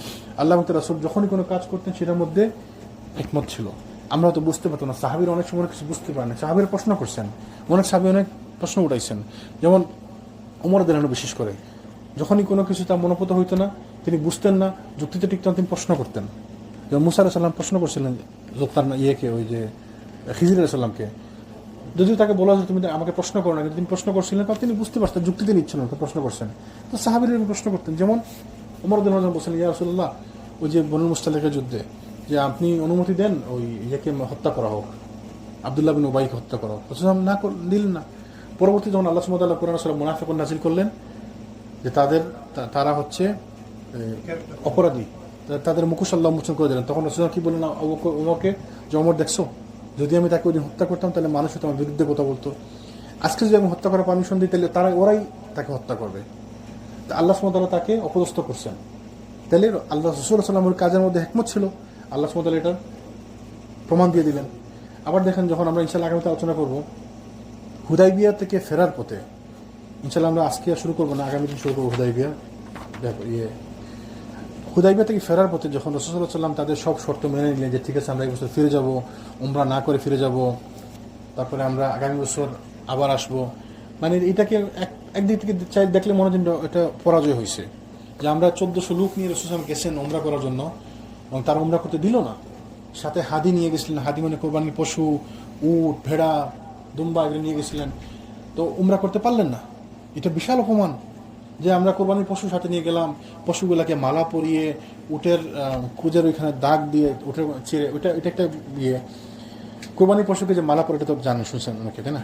কোরবানির পশুকে মালা পরে এটা সুন্নত, মানে সাজানো মালা পরানো এটা সুন্নত, এটা রাসূল করছে, সাহাবীরা করছেন। বিশেষ করে হাদি যেগুলো, হাদি মানে কি করে হজ উমরার জন্য নিয়ে আসা পশুগুলাকে হাদি বলা হয়, হজের জন্য নিয়ে আসা পশুগুলোকে হাদি বলা হয়। ওই হজের সময় যে পশু জবাই করে ওটা হাদি বলা হয়, আর যেটা আমরা বাড়িতে জবাই করি কোরবানির সময়টাকে বলে উদহিয়া, সেম জিনিস, কিন্তু ওইটা বাড়িতে করলে উদহিয়া, ওইখানে করলে হাদি। তো হাদি যে জবাই করে, হাদিকে সুন্নত ছিল যে সুন্দর করে সাজানো, মানে ডেকোরেট করা, মালা দিয়ে দেওয়া। আর উট হইলে উটের কুজের ওইখানে একটি দাগ দিয়ে একটু রক্ত বাইর করতেন, তো রক্ত যখন পড়তো তখন সবাই বুঝতো যে এটা হচ্ছে ওই হজ উমরার হাদি, এটা হজ উমরার উদ্দেশ্যে যাইতেছে। তখন এই বাহিনীকে কেউ আটকাতো না কখনো। আরবের একটা প্রথা ছিল, যখন কোনো উটের এরকম চেহারা দেখতো ওরা কুজের ওইখানে, তাহলে বুঝতো এটা হজ উমরার জন্য আসছে, হজের জন্য আসছে, এটাকে ওদেরকে কেউ বাধা দিত না। তো এরকম পশু সাথে নিয়ে গেছেন, তারপরে ওদের সাথে চুক্তিতে বাধ্য হয়েছেন যে আমরা উমরা না করে ফেরত যাব, সেটা অসম্মান। একদিক থেকে দেখলে অসম্মান মনে হয়। আবার রাসূল সাল্লাল্লাহু আলাইহি ওয়াসাল্লামের নামের পাশে মুহাম্মদুর রাসূলুল্লাহ লিখছিল, তো ও যে কাটাই দিল, বললো যে না, মোহাম্মদ তো তোমার রাসূলুল্লাহ যদি তোমার মানি আমরা, তাহলে তো আমরা মুসলমান হয়ে গেলাম, তো এটা মানি না দেখে তো তোমাদের সাথে আমাদের বিরোধ, এটা মানবো না। এইভাবে অপমান করলো।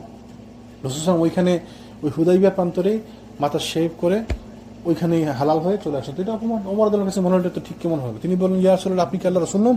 বলে হ্যাঁ আমি আল্লাহর রাসূল। তো আমরা কি আপনি 7 আসেননি? না হ্যাঁ আসছি। তাহলে কেন আমরা ফিরে যাচ্ছি? আমরা কেন ওদের সাথে যুদ্ধ করে আবার গিয়ে এই করি না? তো ওমর রাদিয়াল্লাহু আনহু খুব মানে মন খারাপ করলেন। তো আল্লাহ সুবহানাহু ওয়া তাআলা আয়াত নাযিল করে দিলেন, সূরা ফাতহ নাযিল করে দিলেন, সূরা ফাতহ নাযিল করে দিলেন, ইন্না ফাতাহনা লাকা ফাতহাম মুবিন।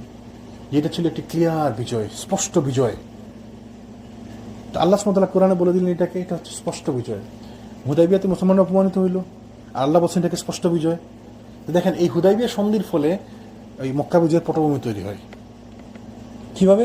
হুদাইবিয়াতে তারা সন্ধি করছেন যে যারা আমাদের সাথে আছে, আমাদের সাথে যাদের মিত্রতা আছে, তাদের বিরুদ্ধে যদি কেউ তোমরা যুদ্ধ করো, তাহলে আমাদের সাথে যুদ্ধ করার সমান, তোমাদের সাথে আমাদের সিজ ফায়ার থাকবে। আমরা ইনশাআল্লাহ আলোচনা করবো ডিটেলস, যে আমরা তোমাদের সাথে যুদ্ধে যাব না, যদি তোমরা যুদ্ধে আসো, আমাদের মিত্রদের মধ্যে কারোর সাথে যুদ্ধ তাহলে আমাদের সাথে যুদ্ধ করার সমান। তো তারা একটি শর্ত তারা ভঙ্গ করে দেখে মক্কা বিজয়ের পটভূমি তৈরি হয়। তো আল্লাহ সুবহানাহু ওয়া তাআলা হুদাইবিয়ার মাধ্যমে, ওই হুদাইবিয়া সন্ধির মাধ্যমে মক্কা বিজয়ের রাস্তা করে দিলেন। তখন উমর রাদিয়াল্লাহু আনহু বুঝতে পারলেন পরবর্তীতে, এই ছিল রাসূল সাল্লাল্লাহু আলাইহি ওয়াসাল্লাম যে কাজ করছিলেন, এই ছিল হিকমত।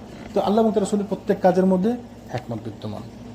আর কোরআন হাদিসে আমার আপনার বুদ্ধগম্য হোক না হোক, ঈমান থাকতে হবে এটা যে কোরআন হাদিসে যা আছে ওইটাই উত্তম আমাদের জন্য, বাস আমাদের জন্য ওইটাই উত্তম। মানে আমার যুক্তিতে আসে না এটা কোনো কথা, উটের পেশাব খেলে লাভ কি, আমার আপনার তো বুঝার দরকার। রাসূল সাল্লাল্লাহু আলাইহি ওয়াসাল্লাম তাকে তার জন্য বলছেন উটের পেশাব খাওয়া উত্তম, তার জন্য ওইটাই উত্তম ছিল, তাকে ওইটা ছাড়া কোনো কিছু শিফা হইতো না।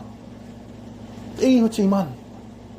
তা আমরা বিশ্বাস করি রাসূল যা করছেন, যা বলছেন সবই ঠিক, আল্লাহর পক্ষ থেকে ওহীর মাধ্যমে করছেন।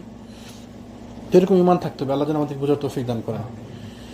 তো এই সমস্ত ছোট ছোট অভিযানের মাধ্যমে শত্রুদের মনোবল এবং উদ্যম ভেঙে পড়তে থাকে, ইসলামী দাওয়াতকে স্তব্ধ করে দেয় এবং এর মর্যাদাকে ভুলুণ্ঠিত করে দেয়। যে দুঃস্বপ্ন তারা দেখতো, তার ছিটে ফেলে তাদের মনে অবশিষ্ট রইল না।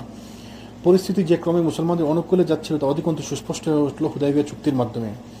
এই চুক্তির সবথেকে গুরুত্বপূর্ণ দিক হলো আরব মুশরিকগণ কর্তৃক ইসলামী শক্তিকে স্বীকৃতি প্রদান করা হলো এবং একটি শক্তি হিসেবে প্রতিষ্ঠা লাভের ব্যাপারে আরব মুশরিকগণ কর্তৃক সৃষ্ট প্রতিবন্ধকতার অবসান ঘটল।